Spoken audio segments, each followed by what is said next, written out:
Hello everyone, it's me Arden Lee. I am back today with another video, and in today's video we're going to talk about what should you do when someone leaves extremely negative or argumentative, combative comments on your Facebook posts.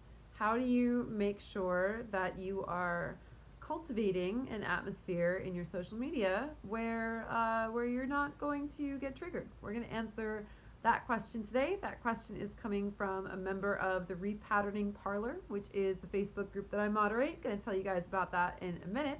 But first, if you're not yet familiar with me and my work, my name is Arden Lee. I am the creator of the Repatterning Project, which is an 8-week course where we hack our beliefs, we examine our patterns, we bring everything up for examination. It's a comprehensive understanding of the mechanics behind how our beliefs and patterns form. So once we understand that, we can go in and we can rewire them to optimize ourselves for the goals and the life that we have in mind, the reality that we want to create for ourselves. So if that sounds like something you're interested in, go ahead and check out the description box. I have a link to a free PDF guide that you can download, learn a little bit more about what it is that we do.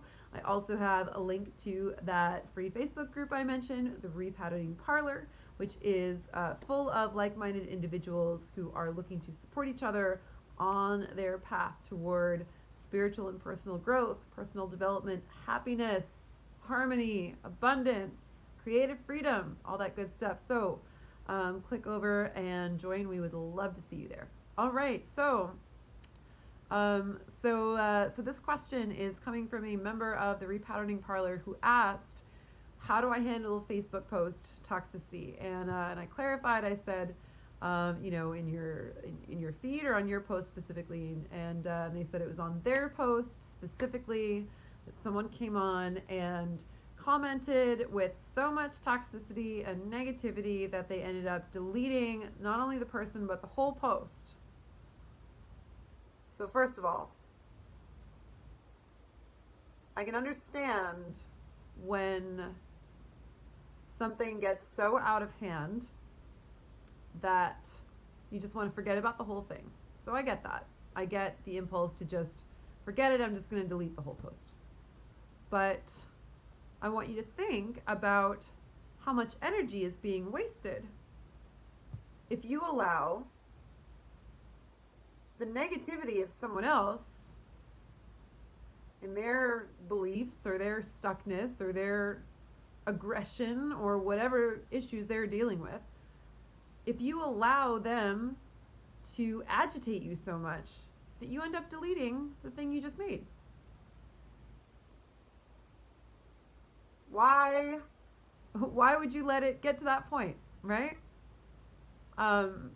This person is someone I work with, and we've talked for a long time about establishing boundaries, so I know that I can be pretty frank in this video when I say, at what point before deleting the whole thread, at what point could you have stopped? This is an underlying, this happens out of an underlying pattern that we need to somehow prove ourselves to people who don't care about us, right? We get stuck in patterns from pretty early on in our childhood, and especially if proving ourselves right was a necessity in our childhood to, avoid abuse, specifically with our parents, right? If we were constantly having to defend ourselves. I know I was definitely one of those people. So for a long time, I was like this too. I'm sure there's people who were following me who, like, just a couple of years ago, remember how triggered I used to get when people used to comment some bullshit on my Facebook posts, and I would get super mad. I have a theory that you guys know that there are, a number of trauma reactions in the moment, right? Like if we are responding, if we're triggered, if something is happening, that's traumatic, or we're triggered and we're reminded of, something else that was traumatic or whatever, we have these 4 trauma responses: fight, flight, freeze, fawn. And also faint. Faint is another one that has been talked about lately. And of these 5 Fs, I have a theory that during arguments on the internet, we tend toward fight. Why is that? Because if something is immediately threatening to us, we might try to run away, right? Flight or or fawn or freeze. Freezing very much happens in the moment. But when it comes to the anonymity of the internet, there's nothing to be gained for us by running away from our computer, nor from just freezing and not doing anything. I would say, it's not that there's, it's not that we do those things in other traumatic situations because there's something to be gained from it. But when it comes to the internet, we're very clear that, at least in our conscious minds, that there is no physical threat to us in that moment, at least. Yes, a lot of doxing and internet harassment can lead to physical threats later on down the line, so our bodies might not always understand that in the moment. But bear with me, I have a theory that because there's not a physical threat in the moment, that that we tend toward fight more than we do toward the other reactions. We tend to, even if we freeze or even if we want to run away from the conversation in the moment, sometimes we can think of a response and then we still have that time, right? We still have that time left over where we can go back and get super angry and respond to it. And if we, if we continue down that pathway, we're really not taking care of ourselves, because this person who came and spewed negativity all over our posts, it's like wrestling with a pig. You're just going to get dirty in the mud by jumping in the first place. Why are you doing that, right? It's understandable because we feel threatened and we have this pattern that says, I need to prove to this person that I'm right or else I feel unsafe. Well, please do yourselves a favor and get over the need to prove yourselves right to people who don't care about you. There are going to be a million people in this world who are going to disagree with you, who are going to think you're wrong, whatever, there's people who disagree with me too. I don't care, because the longer I spend arguing with those people, the less work I get done reaching the people who want my message, who need my message, who are asking for my message. So I don't care, right? If I'm at a point where I feel safe enough, I had someone, comment a whole bunch of triggered bullshit on one of my posts the other day, and I was like, I'm gonna respond to this, I guess, because I don't care anymore.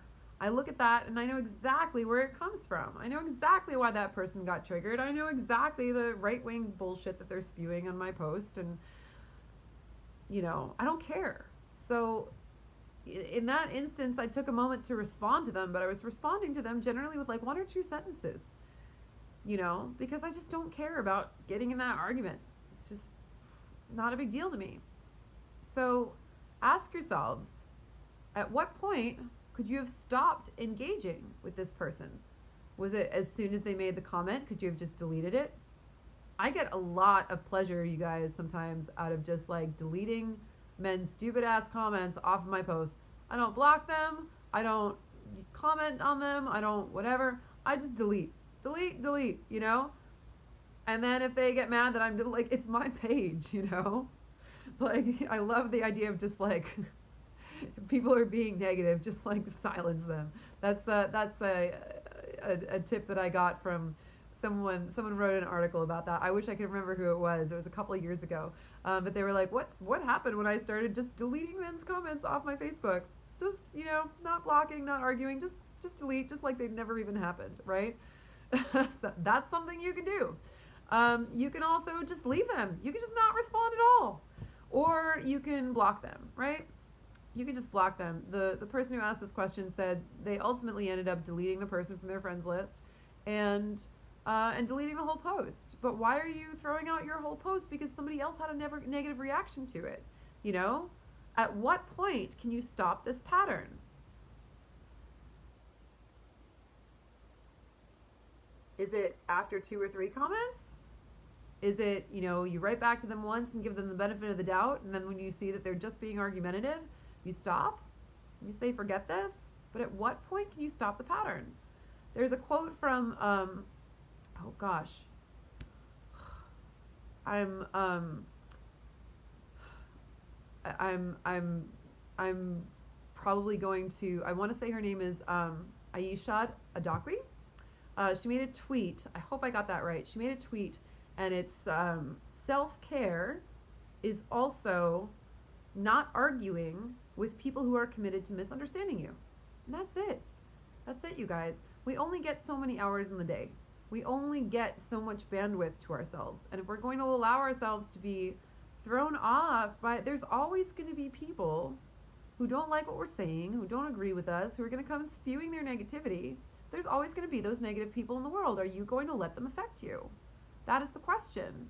How much time have you wasted? I know I wasted a lot in the past, right? How much time have I wasted getting upset by people who shouldn't have even mattered to me? I didn't even know who they were. Some stupid dude bro with some right-wing views who doesn't like the fact that I'm a woman and I'm talking about stuff. Whatever. I don't care. I don't care. So just don't get dragged down that rabbit hole. Don't get sucked into those arguments. Just delete at the first sign. At the first sign of like, oh God, this is bad. Forget it. And later on down the line, you'll be